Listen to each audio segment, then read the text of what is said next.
별도 많고 행성도 많은데 왜 우리는 아직 외계 문명의 신호를 듣지 못했을까요? 밤하늘은 비어 있는 것처럼 보이지만 그 어둠 속에는 셀 수 없이 많은 별이 있습니다. 그 별들 주변에는 수많은 행성이 돌고 있을 가능성이 큽니다. 그렇다면 어딘가에는 생명체가 있어야 할 것 같습니다. 어딘가에는 우리보다 먼저 우주를 바라본 문명도 있어야 할 것 같습니다. 그런데 우주는 이상할 만큼 조용합니다. 신호도 없고 방문자도 없고 확실한 흔적도 아직 없습니다. 우주는 너무 큽니다. 은하 하나에만 수천억 개에 가까운 별이 있고 그중 많은 별은 행성을 거느리고 있을 가능성이 큽니다. 우리 은하만 해도 상상하기 어려울 만큼 넓고 그 바깥에는 또 다른 은하들이 끝없이 펼쳐져 있습니다. 이 숫자만 보면 외계 생명체가 없다는 쪽보다 어딘가에는 있을 것 같다는 쪽이 더 자연스럽게 느껴집니다. 지구도 특별한 별 주변의 특별한 장소에서만 생긴 기적이라기보다 우주의 흔한 재료들이 모여 만들어진 행성입니다. 물, 탄소, 산소, 질소 같은 생명의 재료는 우주 곳곳에서 발견됩니다. 별은 태어나고 죽으며 무거운 원소를 만들고 그 원소는 다시 행성과 생명의 재료가 됩니다. 그렇다면 우주가 이렇게 넓은데 왜 아무도 대답하지 않는 걸까요? 이 질문은 오래전부터 사람들을 괴롭혀 왔습니다. 외계 생명체가 존재할 가능성은 높아 보이는데 정작 우리는 확실한 증거를 찾지 못했습니다. 이것을 흔히 페르미 역설이라고 부릅니다. 우주에 외계 문명이 많다면 왜 아직 그 흔적이 보이지 않느냐는 질문입니다. 단순히 외계인이 있느냐 없느냐를 묻는 문제가 아닙니다. 별과 행성이 이렇게 많은데 문명이 생기고 기술이 발전하고 우주로 신호를 보내거나 이동할 수 있는 존재가 정말 하나도 없느냐는 의문입니다. 만약 오래된 문명이 있다면 그들은 우리보다 수천 년, 수만 년, 아니 수백만 년 먼저 시작했을 수도 있습니다. 그런 문명이라면 은하 곳곳에 흔적을 남겼을 것 같은데 우리는 아직 아무것도 확실히 보지 못했습니다. 첫 번째 가능성은 생명이 생각보다 훨씬 드물다는 것입니다. 행성이 많다고 해서 생명이 쉽게 생긴다는 뜻은 아닙니다. 지구에는 생명이 있지만 그것이 우주에서 흔한 일인지는 아직 모릅니다. 생명의 재료가 있다고 생명이 자동으로 생기는 것은 아닙니다. 적당한 온도, 액체물, 안정적인 환경, 보호해주는 대기, 적절한 화학 반응, 에너지 공급이 오랜 시간 이어져야 합니다. 그리고 그 모든 조건이 맞아도 무생물에서 생명으로 넘어가는 과정은 매우 어려울 수 있습니다. 지구에서는 생명이 비교적 이른 시기에 나타났지만 그것이 우주 전체에서도 흔하다는 증거는 아닙니다. 어쩌면 생명은 우주에 많지 않은 예외일 수 있습니다. 행성은 많지만 살아있는 행성은 드물 수 있습니다. 두 번째 가능성은 생명은 흔하지만 지능은 드물다는 것입니다. 지구에서도 생명은 아주 오래전부터 존재했지만 기술 문명을 만든 생명체는 인간뿐입니다. 바다에는 수많은 생물이 있었고 공룡은 오랜 시간 지구를 지배했습니다. 하지만 전파망을 만들고 망원경으로 우주를 관측하고 외계 신호를 찾는 문명은 매우 최근에야 나타났습니다. 생명이 생긴다고 해서 반드시 지능으로 이어지는 것은 아닙니다. 지능이 생긴다고 해서 반드시 과학기술 문명으로 발전하는 것도 아닙니다. 어떤 행성에는 미생물이 가득할 수 있습니다. 또 어떤 행성에는 식물과 동물이 있을 수도 있습니다. 하지만 그곳에서 전파를 보내는 문명이 생기지 않았다면 우리는 그 존재를 쉽게 알 수 없습니다. 우주는 생명으로는 가득하지만 말하는 문명은 드물 수 있습니다. 세 번째 가능성은 기술 문명의 수명이 짧다는 것입니다. 문명이 전파를 사용할 만큼 발전하는 데는 긴 시간이 걸립니다. 하지만 그런 문명이 오래 살아남는지는 또 다른 문제입니다. 기술은 힘을 줍니다. 동시에 위험도 줍니다. 핵무기, 환경 파괴, 인공지능, 생물학적 위험, 자원 고갈, 사회 붕괴 같은 문제는 문명 자체를 위협할 수 있습니다. 우주에 문명이 여러 번 생겼더라도 그들이 오래 버티지 못했다면 우리는 그 신호를 놓쳤을 수 있습니다. 우주적 시간으로 보면 인간 문명이 전파를 사용한 시간은 매우 짧습니다. 불과 얼마 되지 않은 순간입니다. 외계 문명도 잠깐 빛났다가 사라졌다면 우리가 지금 하늘을 바라보는 시간과 그들의 신호가 존재한 시간이 겹치지 않을 수 있습니다. 우주는 조용한 것이 아니라 문명들의 짧은 불빛이 서로 엇갈리고 있을지도 모릅니다. 네 번째 가능성은 외계 문명은 있지만 너무 멀다는 것입니다. 우주는 넓다는 말로 부족할 만큼 큽니다. 가까운 별까지도 빛의 속도로 몇 년이 걸립니다. 은하의 반대편까지는 빛으로도 수만 년이 걸립니다. 신호를 보내도 도착하는데 엄청난 시간이 필요합니다. 누군가가 이미 오래전에 신호를 보냈더라도 그 신호가 아직 지구에 도착하지 않았을 수 있습니다. 반대로 우리가 보낸 신호도 아직 아주 가까운 별 주변 정도밖에 지나지 않았습니다. 우주에서 대화는 전화 통화가 아닙니다. 편지를 보내고 수십 년, 수백 년, 수천 년을 기다려야 하는 일입니다. 외계 문명이 있어도 너무 멀다면 서로의 존재를 확인하기 전에 긴 시간이 흐릅니다. 우주의 침묵은 부재가 아니라 거리의 결과일 수 있습니다. 다섯 번째 가능성은 우리가 듣는 방법이 틀렸다는 것입니다. 인간은 주로 전파 신호를 찾습니다. 전파는 우주를 멀리 이동할 수 있고 기술 문명이 사용할 가능성이 있는 수단이기 때문입니다. 하지만 외계 문명이 꼭 전파로 소통한다는 보장은 없습니다. 그들은 우리가 모르는 방식으로 정보를 주고받을 수 있습니다. 레이저, 중성미자, 중력파 또는 전혀 다른 기술을 사용할 수도 있습니다. 더 발전한 문명은 전파를 비효율적이고 원시적인 방식으로 여길지도 모릅니다. 지구에서도 통신 기술은 빠르게 바뀌었습니다. 강한 방송 전파를 우주로 흘려보내던 시기와 더 정밀하고 좁은 방향으로 통신하는 방식은 다릅니다. 우리가 하늘을 향해 귀를 기울이고 있지만 외계 문명은 우리가 듣지 못하는 주파수와 방식으로 말하고 있을 수 있습니다. 여섯 번째 가능성은 우리가 너무 짧게 찾았다는 것입니다. 인류가 본격적으로 외계 신호를 찾기 시작한 시간은 우주의 나이에 비하면 거의 눈 깜짝할 순간입니다.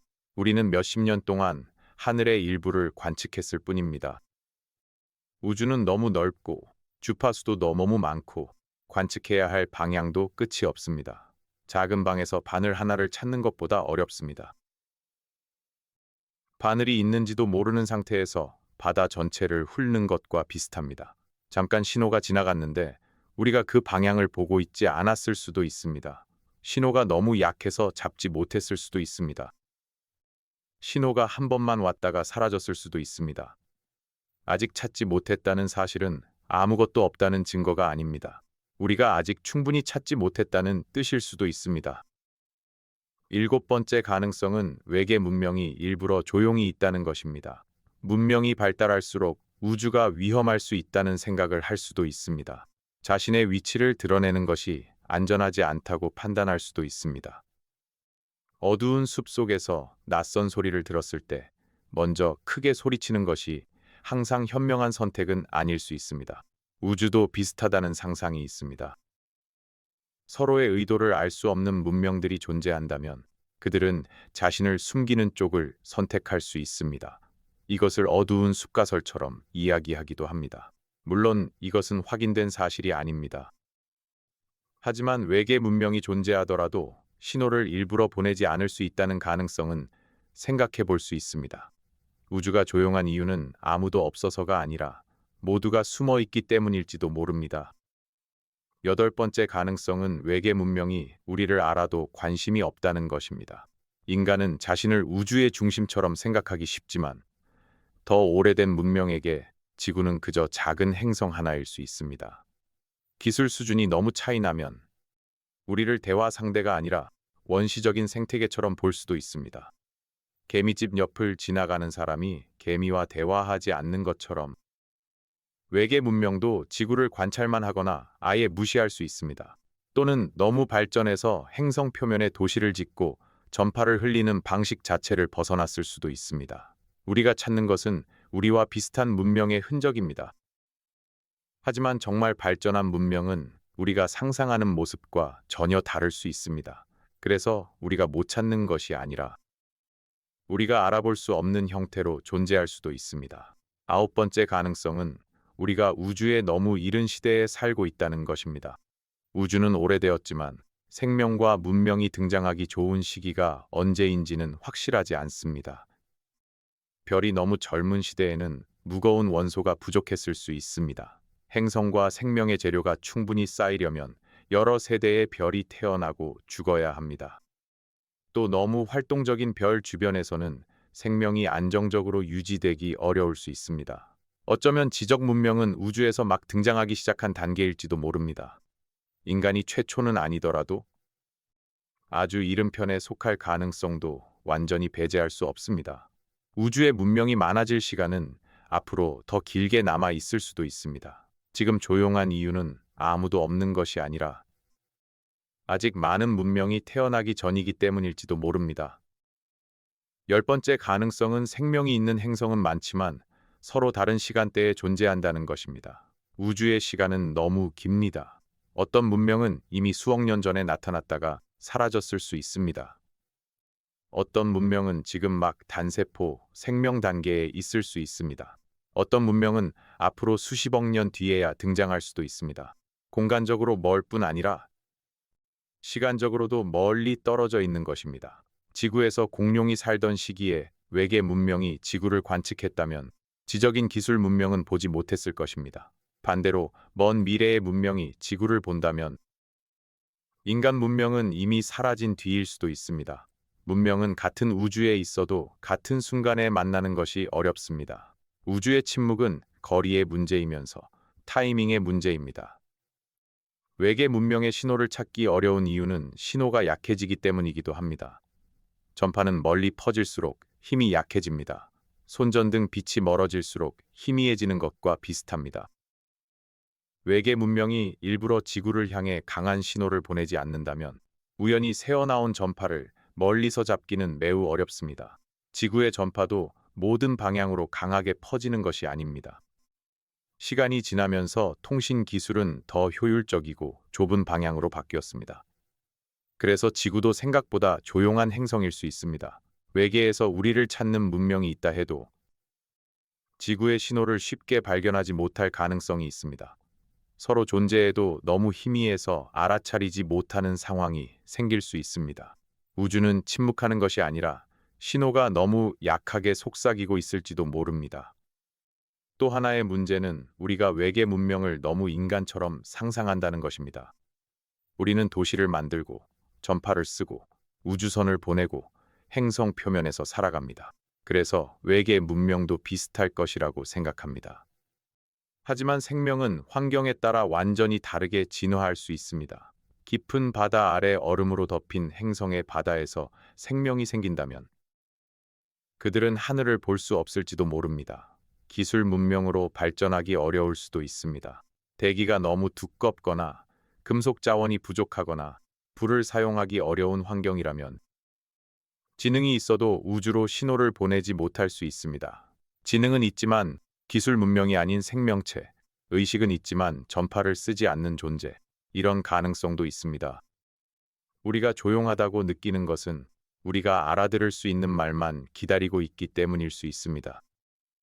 우주가 조용하다는 사실은 조금 무섭습니다. 만약 우리가 정말 혼자라면 지구 생명은 상상보다 훨씬 특별한 사건입니다. 이 넓은 우주에서 생각하고 질문하는 존재가 거의 없다면 인간의 책임은 더 무거워집니다. 반대로 외계 문명이 많지만 모두 사라졌다면 그것도 무섭습니다. 문명이 어떤 단계에서 자주 무너진다는 뜻일 수 있기 때문입니다. 이를 거대한 필터라는 생각으로 설명하기도 합니다. 생명이 생기는 단계, 지능이 생기는 단계, 기술 문명이 오래 살아남는 단계 중 어딘가에 넘기 어려운 벽이 있을 수 있습니다. 그 벽을 우리는 이미 넘었을 수도 있고 아직 앞에 두고 있을 수도 있습니다. 우주의 침묵은 단순한 미스터리가 아닙니다. 인류의 미래를 묻는 질문이기도 합니다. 하지만 우주의 침묵이 절망만을 뜻하는 것은 아닙니다. 아직 못 찾았다는 것은 아직 모른다는 뜻입니다. 외계 생명체가 없다는 결론도 아니고 외계 문명이 없다는 결론도 아닙니다. 지금까지 우리가 확인한 것은 확실한 신호가 없다는 사실뿐입니다. 과학에서 모른다는 말은 끝이 아니라 시작입니다. 더 좋은 망원경, 더 넓은 관측, 더 정밀한 분석이 이어지면 우리는 지금보다 훨씬 많은 것을 알게 될 것입니다. 외계 행성의 대기에서 생명 활동의 단서를 찾을 수도 있고 이상한 전파 패턴을 발견할 수도 있습니다. 또는 어떤 행성에서 산소와 메탄 같은 생명 관련 신호를 찾아낼 수도 있습니다.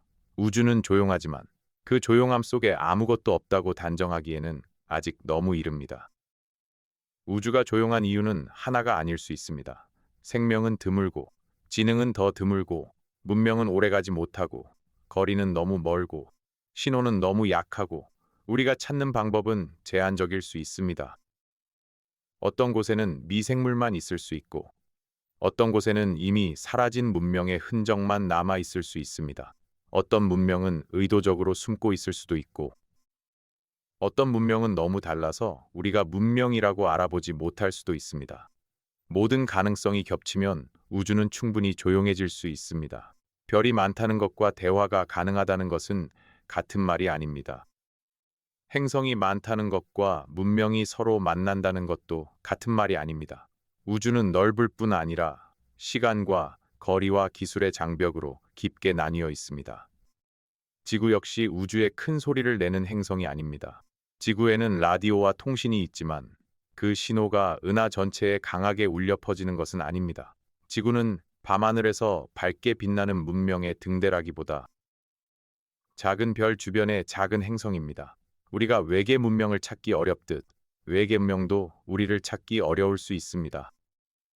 서로가 서로를 향해 정확히 귀를 기울이지 않는다면 두 문명은 같은 은하 안에 있어도 영원히 스쳐 지나갈 수 있습니다. 우주에서 존재와 만남은 다릅니다. 누군가가 있다는 것과 서로를 알아본다는 것은 완전히 다른 문제입니다. 어쩌면 우주에는 많은 생명과 문명이 있지만 서로 너무 멀고 너무 조용해서 아직 만나지 못했을 뿐일 수 있습니다. 별도 많고 행성도 많은데 왜 우리는 아직 외계 문명의 신호를 듣지 못했을까요? 어쩌면 생명은 드물고, 어쩌면 지능은 더 드물고, 어쩌면 문명은 오래 살아남지 못하는지도 모릅니다. 어쩌면 외계 문명은 너무 멀리 있거나, 너무 조용하거나, 우리가 모르는 방식으로 말하고 있을지도 모릅니다.